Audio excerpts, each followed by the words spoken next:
Hello students, so welcome back to another video of conception learning. तो जैसा कि आप सब जानते हैं कि आपके ज्योग्राफी एग्ज़ाम्स आने वाले हैं क्लास 12 के। तो अभी मैं आपका एक बहुत ही इंटरेस्टिंग चैप्टर जो है कि प्राइमरी एक्टिविटीज़, उसको एकदम शॉर्ट नोट में मैं समझाने वाला हूँ। एक्चुअली ये चैप्टर आपके लिए बहुत ज़्यादा नेसेसरी है क्योंकि इससे कुछ वैल्यू बेस्ड क्वेश्चंस आते हैं और इनफैक्ट 1 मार्क्स, 3 मार्क्स, 5 मार्क्स हर एक सेक्टर से इसमें क्वेश्चंस लिए जाते हैं। इसलिए इस चैप्टर को समझना आपके लिए बहुत ही ज़्यादा ज़रूरी है। तो चलिए इस वीडियो को एकदम आसान बनाते हैं ताकि आप अपने एग्ज़ाम्स में फुल मार्क्स गेन कर सकें। तो चलिए वीडियो शुरू करते हैं।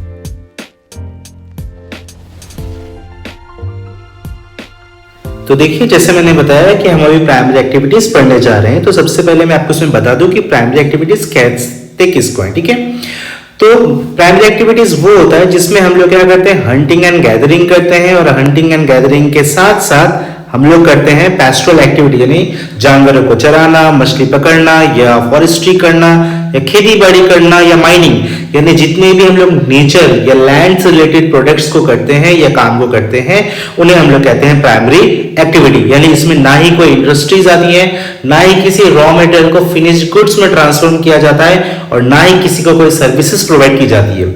जो भी हम लोग रॉ प्रोडक्ट्स को यूज करते हैं अपने लिए, उसे ही हम प्राइमरी एक्टिविटीज कहते हैं। ठीक है, तो देखिए इसमें सबसे पहला ये है, वो है गैदरिंग एंड हंटिंग। जैसे कि मैंने बताया कि हमारा प्राइमरी एक्टिविटी यानी जो हम लैंड से रिलेटेड होकर करते हैं, तो सदियों से यही चला आ रहा है पूरे वर्ल्ड में कि हंटिंग एंड गैदरिंग सबसे इजीएस्ट प्रोफेशन है जिसमें हम प्राइमरी एक्टिविटी से रिलेट करते हैं, क्योंकि इसमें ना किसी भी चीज को ट्रांसफॉर्म करने की जरूरत है और ना ही इसमें फिनिश्ड गुड या किसी को सर्विसेज प्रोवाइड करने की जरूरत है। बस इंसान अपनी जरूरत का सामान को हंटिंग करता है या गैदरिंग करके इस्तेमाल कर लेता है और अपने लाइफ को सस्टेन या अपने आप को सर्वाइव कराता है। इसीलिए हंटिंग एंड गैदरिंग सबसे पहला प्राइमरी एक्टिविटी पे आता है। नेक्स्ट इंपॉर्टेंट चीज उसे हम लोग कहते हैं पैस्टोरलिज्म। पैस्टोरलिज्म का मतलब होता है जानवरों को पालना। लेकिन देखिए, पैस्टोरलिज्म के बाद और एक वर्ड है जिसे हम टर्म भी कह सकते हैं, वो है नोमैडिक हर्डिंग। तो पैस्टोरलिज्म और नोमैडिक हर्डिंग में ऑलमोस्ट बहुत सारी चीजें सेम है, लेकिन कुछ डिफरेंसेस है। जैसे पैस्टोरलिज्म क्या बोल रहा है कि ऐसे लोग जो किसी क्लाइमेटिक कंडीशंस के कारण एक इलाके में रहते हैं और उसी प्रकार के जानवरों को पालते हैं ताकि उनसे अपनी जरूरतों की चीजों को पूरा किया जा सके, उसे हम लोग कहते हैं पैस्टोरलिज्म। यानी एक सामान्य तौर पर जानवरों को पालना ताकि उससे जरूरत का सामान लिया जा सके, जस्ट उसे ही पैस्टोरलिज्म कहते हैं। लेकिन वहीं अगर देखा जाए नोमैडिक हर्डिंग में, तो नोमैडिक हर्डिंग का मतलब होता है जिसमें हम लोग जानवरों को पालते हैं और एक जगह से दूसरी जगह लेकर उसे ट्रैवल भी करते हैं खाना और पानी की तलाश में, और इसमें जो पर्सन है उसका एक परमानेंट रेजिडेंस या हाउसेस नहीं होते। इस चीज को कहते हैं नोमैडिक हर्डिंग। मगर यही अगर देखा जाए पैस्टोरलिज्म के टर्म में, तो पैस्टोरलिज्म में ऐसा बिल्कुल नहीं होता है। वो पर्सन अपने घर से डेली बेसिस पे अपने एनिमल्स को लेकर ट्रैवल करता है और फिर जाके उसको किसी खेत में छोड़ देगा या किसी फील्ड में छोड़ देगा, वहां पर वो घास चरेंगे और उसके बाद वापस उनको अपने घर में लेकर आ जाएगा। लेकिन नोमैडिक हर्डिंग में पर्सन्स को उसको लेकर एक जगह से दूसरी जगह ट्रैवल करना पड़ता है। सेम जैसा कि हम जानते हैं राजस्थान में या लद्दाख में, श्रीनगर में या विभिन्न ऐसे इलाके जहां पर पानी और खाने की बहुत ज्यादा कमी है, इन इलाकों में आपको ऐसे नोमैडिक हर्डिंग देखने को मिल जाएंगे। जैसे कि शीप्स, गोट्स, कैमल, इन सब जानवरों को हम लोग पालते हैं और पहाड़ी इलाकों में याक, लामास और रेनडियर, ठीक है, ये कुछ इजीली मिलने वाला एनिमल्स में से एक है। क्लियर है आप लोग को यहां तक? तो वर्ल्ड में ऐसे बहुत सारे जगह है जहां पर नोमैडिक हर्डिंग की जाती है, लेकिन यहां पर मैं आपको कुछ टर्म्स या एग्जांपल्स के रूप में दे रहा हूं। देखिए, नेक्स्ट इंपॉर्टेंट क्वेश्चन ये आ सकता है आपका 3 मार्क्स क्वेश्चन में कि कमर्शियल लाइवस्टॉक रेयरिंग किसे कहते हैं। देखिए, जैसे मैंने बताया आपको कि पैस्टोरलिज्म मतलब जानवरों को पालना, ठीक है। जैसे मैंने क्या बताया, पैस्टोरलिज्म मतलब जानवरों को पालना, लेकिन जानवरों को पालेंगे आप एक लिमिटेड बेसिस में और अपनी जरूरत का जो सामान को लेकर पूरा कर लेंगे, दैट्स ऑल, नथिंग एल्स। लेकिन कमर्शियल लाइवस्टॉक रेयरिंग में आप जानवरों को एक बहुत ही बड़े अमाउंट में पालते हैं ताकि उसके जो भी प्रोडक्ट्स होंगे आप उसको यूज करेंगे तो, लेकिन उसका एक बहुत ही बड़ा प्रोपोर्शन आप उसको सेल कर देंगे प्रॉफिट अर्न करने के लिए। ठीक है, जैसे मान लीजिए आपने बहुत ज्यादा शिप्स या बर्ड्स को पाल लिया ताकि उसके हेयर्स को सेल करके आप इनकम कर सके, या उसके मिल्क से आप चीज, कर्ड या डिफरेंट मिल्क मेड प्रोडक्ट्स बनाकर अर्निंग कर सके, इन्हें हम लोग कहते हैं कमर्शियल लाइवस्टॉक रेयरिंग। ठीक है, तो कमर्शियल लाइवस्टॉक रेयरिंग सबसे ज्यादा फॉरेन कंट्रीज में होता है, जिसमें ऑस्ट्रेलिया, न्यूजीलैंड, अर्जेंटीना, उरुग्वे और यूनाइटेड स्टेट्स ऑफ अमेरिका जैसे देश आते हैं, जिनमें मोस्ट ऑफ दी जो उनका एनिमल्स को पालने का मतलब होता है कि उनके स्किन्स या उनके ऊल या उनके जो भी प्रोडक्ट्स है जिनसे डिफरेंट चीजों को मैन्युफैक्चर किया जा सके, उस चीजों के लिए उन्हें पाला जाता है, वो भी एक बहुत ही बड़े मास स्केल पे। क्लियर है आपका लाइवस्टॉक रेयरिंग? आई होप आप लोग एकदम अच्छे से समझ गए होंगे। चलिए बढ़ते हैं हमारे नेक्स्ट टॉपिक की तरफ फटाफट से। नेक्स्ट हमारा जो टॉपिक है वो है हमारा एग्रीकल्चर। अभी देखिए, एग्रीकल्चर क्लास 9 में भी आपने पढ़ा था, एग्रीकल्चर दो टर्म से बना है, एग्री और कल्चर। तो एग्रीकल्चर क्या है? ये एक प्रकार का साइंस एंड आर्ट है, यानी ये सभी को आता नहीं है। एग्रीकल्चर एक बहुत ही सुंदर या एक बहुत ही उम्दा तकनीक है, जिससे छोटे से पौधे को एक फिनिश्ड जो बोल सकते हो पेड़ में कन्वर्ट किया जाता है, उसको अच्छे से पाल के, जिसमें अलग अलग प्रोसेस आते हैं, जैसे मिट्टी को तैयार करना, हल चलाना, पेस्टिसाइड्स देना, मैनर देना, फिर बीज लगाना, उनको बड़ा करना, हार्वेस्टिंग करना, फिर उसको वीडिंग करना, तो अलग अलग चीजें हो जाती है जो एग्रीकल्चर पे आती है। तो एग्रीकल्चर देखा जाए तो करना आसान नहीं है, लेकिन जब आप बात करते हैं प्राइमरी एक्टिविटीज की, तो आपको पता होना चाहिए कि वर्ल्ड में लगभग 75% लोग आज भी खेती बाड़ी पे निर्भर करते हैं, या आप बोल सकते हैं एग्रीकल्चर या एग्रीकल्चर बेस्ड प्रोडक्ट्स पे डिपेंडेबल है। ठीक है, तो अगर देखा जाए तो सभी एग्रीकल्चर पर निर्भर है अगर 75% लोग, तो क्या एग्रीकल्चर इतना बड़ा पैमाने में हो रहा है कि कभी लोगों को खाने पीने की कमी नहीं आएगी? नहीं, ऐसा नहीं है, क्योंकि सभी के पास लैंड साइज इक्वल नहीं है। उसी चीज को समझाने के लिए मैं आपको बताता हूं सब्सिस्टेंस एग्रीकल्चर और कमर्शियल फार्मिंग में फर्क क्या है। ठीक है, ये आपके 5 मार्क्स क्वेश्चन में आ सकते हैं। देखिए, आप मेरे एग्जांपल के जरिए इसको समझने की कोशिश कीजिए। जब एक फार्मर का एक छोटा सा पैच ऑफ लैंड होता है, और जब वो अपने इस छोटे से लैंड में अपने ट्रेडिशनल तकनीक के साथ, यानी कि वो नॉर्मल अपने हल लेकर या अपने फैमिली के जो भी मेंबर्स हैं उन्हीं को वो अपना क्या बना लेगा? लेबर बना लेगा, और काऊ डंग को या सब्जी के छिलके जो खाद बनती है, ऑर्गेनिक खाद, उसका इस्तेमाल करेगा अपने फार्म को रेडी करने के लिए। इस सामान्य से तकनीक को सब्सिस्टेंस एग्रीकल्चर कहते हैं, और इसमें जो भी आउटपुट निकलता है वो सिर्फ फार्मर का फैमिली ही यूज कर पाता है। इसे कहते हैं सब्सिस्टेंस एग्रीकल्चर। ठीक है, देखिए इसमें सबसे पहला पार्ट आता है प्रिमिटिव सब्सिस्टेंस फार्मिंग, जिसे हम लोग शिफ्टिंग कल्टीवेशन या झूम कल्टीवेशन के नाम से भी जानते हैं। तो इसमें आपके एमसीक्यू क्वेश्चंस आ सकते हैं, जैसे कि नॉर्थ ईस्ट इंडिया में शिफ्टिंग कल्टीवेशन को किस नाम से जानते हैं? तो वो आंसर है झूमिंग। उसी तरह अमेरिका और मेक्सिको में किस नाम से जानते हैं? तो मिल्पा बोलते हैं। मलेशिया में क्या बोलते हैं? लदांग बोलते हैं। ठीक है, इंडोनेशिया में भी। तो ऐसे डिफरेंट कंट्रीज में, जैसे आपका ब्राजील में से बोलते हैं रोका। ठीक है, तो ये आपके शॉर्ट क्वेश्चंस में आ सकते हैं कि वर्ल्ड के कौन से जगह पे स्लैश एंड बर्न एग्रीकल्चर को क्या कहते हैं। ठीक है, ये आपके 3 मार्क्स क्वेश्चन में आ सकते हैं। मैं बहुत ही इजी कॉन्सेप्ट समझाता हूं प्रिमिटिव सब्सिस्टेंस एग्रीकल्चर का। देखिए, प्रिमिटिव सब्सिस्टेंस एग्रीकल्चर एक प्रकार की खेती है जिसमें लोग ट्रेडिशनल मेथड्स ऑफ फार्मिंग का इस्तेमाल करते हैं, यानी मॉडर्न मेथड्स ऑफ फार्मिंग जैसे कि ट्रैक्टर, हार्वेस्टर, पेस्टिसाइड, वीडीसाइड जैसी चीजें बिल्कुल भी नहीं आती है।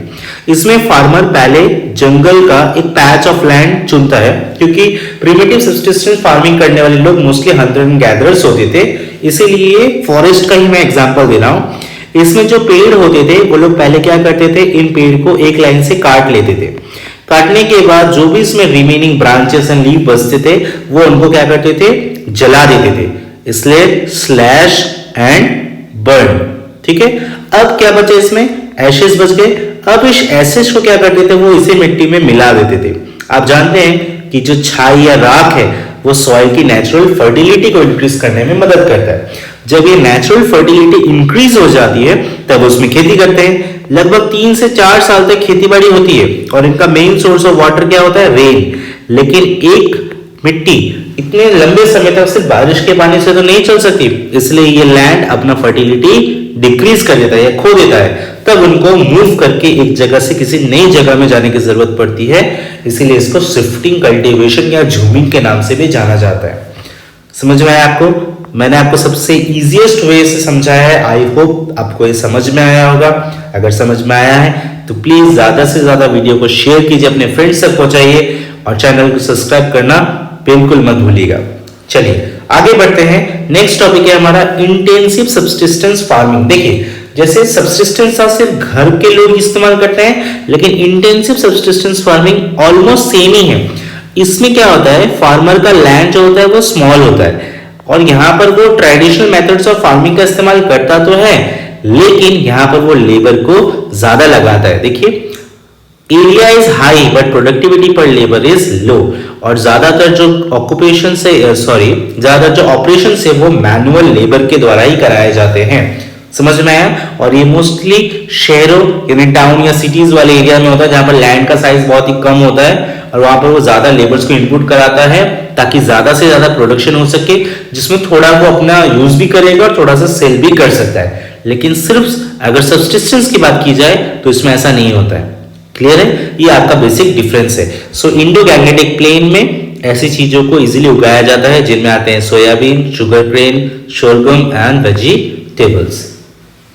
ओके चलिए बढ़ते हैं हमारे नेक्स्ट टॉपिक की तरफ, जो है हमारा प्लांटेशन एग्रीकल्चर। वो 2 या 3 मार्क्स क्वेश्चंस पे आ सकते हैं। तो प्लांटेशन एग्रीकल्चर क्या होता है? आपको पता है कि ब्रिटिश जब इंडिया में थी तब उन लोगों को चाहिए था कि किसी भी तरह ज्यादा से ज्यादा पैसा कमाया जा सके टैक्स लेकर। लेकिन जब देखा गया कि इंडिया में टैक्सेस हमेशा एक समान रूप से नहीं आ रहे थे, तो उनको उसका कोई ऑल्टरनेटिव सोचना था। तब उन्होंने इंडिया में शुरू कर दिया प्लांटेशन एग्रीकल्चर। प्लांटेशन एग्रीकल्चर में क्या होता है, एक छोटे से लैंड की जगह में एक बहुत ही बड़े लैंड को चुना जाता है और उसमें सिंगल टाइप ऑफ क्रॉप को ग्रो किया जाता है, जिसमें टी प्लांटेशन, कॉफी प्लांटेशन जैसी चीजें आ जाती है, रबर भी आ जाता है इसमें। तो ऐसी बहुत सारी चीजें, बनाना प्लांटेशन आ जाते हैं। तो आपको अगर आएगा प्लांटेशन एग्रीकल्चर क्या है तो क्या लिखेंगे, इस टाइप के फार्मिंग में सिर्फ एक सिंगल क्रॉप को ग्रो किया जाता है और उस एरिया को कहते हैं ई स्टेट। ठीक है, जैसे आपने कहीं चाय बागान गए होंगे तो आपने देखा होगा टी ई स्टेट लिखा है। ई स्टेट मतलब एक बहुत ही बड़ा इलाका जहां पर सिर्फ चाय की पत्ती का ही उद्योग हुआ है, उसको हम लोग कहते हैं टी स्टेट। तो यहां पर क्या चाहिए, रिक्वायर्ड लार्ज कैपिटल इन्वेस्टमेंट, बहुत ही ज्यादा पैसा इंक्लूड करना है। मतलब इस एरिया में लगभग नहीं भी करके 1,00,000-1,50,000 पेड़ होंगे और इसमें कम से कम 500 से 600 लेबर, मिनिमम 500-600 लेबर काम करेंगे, यानी आपको एक बहुत ही बड़ा कैपिटल इन्वेस्ट करना पड़ेगा। उसके बाद जो भी सपोर्ट मिलेगा आपको, टेक्निकल मिलेंगे, मतलब यहाँ पर आपको स्किल, सेमी स्किल लेबर के साथ साथ अच्छे मशीन्स मिलेंगे, साइंटिफिक मेथड्स ऑफ कल्टीवेशन मिलेगा और चीप लेबर होना बहुत ही जरूरी है। इसलिए ज्यादातर चाय बागानों में आदिवासी लोगों का इस्तेमाल किया जाता है। ठीक है, सिंगल क्रॉप स्पेशलाइजेशन है एंड एफिशिएंट ट्रांसपोर्ट सिस्टम होना जरूरी है। तो जब ब्रिटिश इंडिया में आई थी तब उन्होंने टी गार्डन्स और कॉफी गार्डन शुरू किए थे और बहुत सारे साउथ इंडियन पीपल, जैसे कि तमिलनाडु और केरला के इलाके के लोग हैं, उनको साउथ इंडिया के आप बोल सकते हैं श्रीलंका में ले जाया गया था, जहां पर उनको प्लांटेशंस पे काम कराते थे। सेम गोज टू आसाम में आपका पड़ता है जो टी गार्डन, वहां पर भी ऐसे ही ऑल ओवर इंडिया से लोगों को लेकर ब्रिटिश ने माइग्रेट कराया था। ठीक है, इसे हम लोग कहते हैं प्लांटेशन एग्रीकल्चर। तो जब सब एग्रीकल्चर इतना अच्छा है तो ये मिक्स्ड फार्मिंग क्यों जरूरी है? तो देखिए, जैसा आप जानते हैं कि एक सॉइल का एक टाइम तक फर्टिलिटी मेंटेन होता है और वो हमेशा उस फर्टिलिटी को मेंटेन करने पे या चलाए रखने में सफिशिएंट नहीं हो पाती। ऐसे समय पे फार्मर क्या करते हैं, एक ही साथ अनाज उगाने के साथ साथ कुछ ऐसी चीजों को भी उगा लेते हैं या उसको लैंड को छोड़ देते हैं ताकि वो अपने फर्टिलिटी को रीजनरेट करने पे मदद कर सके। तो एक ही समय पे आप अनाज भी उगा पा रहे हैं और अपने जो एनिमल्स हैं उनको भी वहीं पर पालन पोषण के लिए छोड़ सकते हैं, जिसे कहते हैं मिक्स्ड फार्मिंग। यानी इसमें एक ही फार्म में आप एक तरफ में फार्मिंग कर लीजिए और एक तरफ एनिमल्स को रेयर करने के लिए, यानी घास चरने के लिए या उनको ऐसे टहलने के लिए छोड़ सकते हैं। और फिर नेक्स्ट टाइम में आप इस तरफ में कर सकते हैं और दूसरी तरफ में नेक्स्ट टाइम, सेकेंड टाइम में आप उनको यहां पर छोड़ सकते हैं। क्लियर? इस तरह के जो प्रोसेस को बोलते हैं मिक्स्ड फार्मिंग। क्लियर है आपका पहला कॉन्सेप्ट? तो देखिए प्राइमरी एक्टिविटी कितने आसानी से मैंने आपको समझा दिया है। आई होप ये आपके एग्जाम में बहुत ही ज्यादा मदद करने वाला है। चलिए नेक्स्ट जो हमारा प्राइमरी एक्टिविटी वो है डेयरी फार्मिंग, यानी दूध उत्पादन। आप जैसे कि जानते हैं कि आजकल हर जो प्रोडक्ट है, इवन जितने फास्ट फूड है, सब में बटर एंड चीज का यूज होता ही है ना। तो बटर एंड चीज का यूज जो होता है, ये सारे प्रोडक्ट्स तो दूध से ही बनते हैं। इवन जो मिठाइयां बनती है, जो चॉकलेट्स बनते हैं, जैसे कि डेयरी मिल्क, सब के सब दूध या दूध से बने प्रोडक्ट से ही बनते हैं। इसलिए वर्ल्ड में डेयरी फार्मिंग इंडस्ट्री आज बहुत ही बड़े पैमाने पे पहुंच चुकी है। इसके लिए जरूरत है ऐसे जानवरों की जो कि दूध देते हैं, लेकिन सभी जानवरों का दूध तो हम इस्तेमाल कर नहीं सकते। इसलिए काउस एंड बफेलोस का, या बोल सकते हैं शिप, गोट्स एंड कैमल्स का यूज किया जाता है दूध उत्पादन के लिए। फिर इनके प्रोडक्ट्स को हम लोग क्या करते हैं, ट्रांसपोर्टेशन करते हैं, रेफ्रिजरेशन करते हैं, पेस्चराइजेशन करते हैं और प्रिजर्व करके अलग अलग कंटेनर्स में देश दुनिया के अलग अलग कोनों में पहुंचा देते हैं, ताकि इनका इस्तेमाल लोग अपने घरों पे यूजुअली कर सके। इस फार्मिंग को कहते हैं डेयरी फार्मिंग, जिसमें एनिमल्स, ऐसे एनिमल्स को पालते हैं ताकि उसके दूध को सेल करके एक अच्छा खासा प्रॉफिट अर्न कर सके। क्लियर। नेक्स्ट हमारा जो एग्रीकल्चर, उसे कहते हैं मेडिटेरियन एग्रीकल्चर।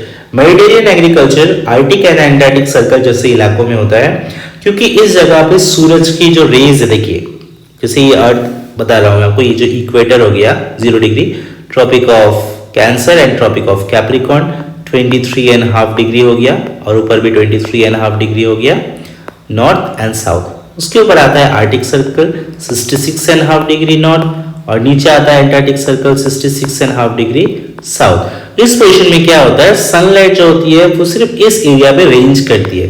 क्या रेंज करती है? सनलाइट। लेकिन इस पोर्शन में सनलाइट उतने अच्छे से नहीं जा पाती, जिस वजह से ये इलाका बहुत ज्यादा कूल या प्लीजेंट बना रहता है। और इसीलिए इस इलाके में जो भी उगाया जाता है वो मोस्टली फ्लावर्स होते हैं, या तो साइट्रस फ्रूट यानी कि रस वाले जो आपके फल होते हैं वो होते हैं। तो इस इलाके में ग्रैप कल्टीवेशन, यानी जिसे हम लोग कहते हैं विटीकल्चर, वो ज्यादा होता है, जिसका इस्तेमाल वाइन बनाने में किया जाता है। ठीक है। और भी इस इलाके में क्या उगाया जाता है, ऑलिव एंड फिग्स उगाए जाते हैं, जो कि यूरोपियन या बोल सकते हैं फॉरेन कंट्रीज में बहुत ज्यादा इस्तेमाल होता है। इसे हम लोग कहते हैं मेडिटेरियन एग्रीकल्चर। ठीक है। नेक्स्ट है हमारा मार्केट गार्डनिंग एंड हॉर्टिकल्चर। ठीक है। Market gardening is nothing like important. Market gardening क्या है, जिसका इस्तेमाल आप जो भी घर में उगाते हैं, गार्डनिंग या स्मॉल स्केल में उगाते हैं, उसका इस्तेमाल आप लोग मार्केट में सेल करने के लिए कर देते हैं। मान लीजिए आपने घर में थोड़े से साग सब्जी फल फूल उगा लिए और उसको मार्केट में सेल कर देते हैं, that is just market gardening. ठीक है। लेकिन वही हॉर्टिकल्चर बोले तो, जिसमें हम लोग वेजिटेबल्स एंड फ्लावर्स उगाते हैं, इसे हम लोग कहते हैं हॉर्टिकल्चर। ठीक है। So the farming which is associated with the cultivation of vegetables is also known as truck farming, क्योंकि इसमें जो भी फार्म प्रोडक्ट्स है उसको ले जाकर दूर दूर रातों रात ट्रक से पहुंचा दिया जाता है। ठीक है। तो ये वेजिटेबल और फ्लावर को बिल्कुल ऐसे ट्रांसपोर्ट किया जाता है, इसीलिए हम लोग इसे हॉर्टिकल्चर भी कहते हैं। Okay. Next one that is cooperative farming. देखिए cooperative farming is something like जब आप किसी एक पर्सन किसी और एक पर्सन के साथ मिलके काम करता है तो उसे कहते हैं कोऑपरेटिव फार्मिंग।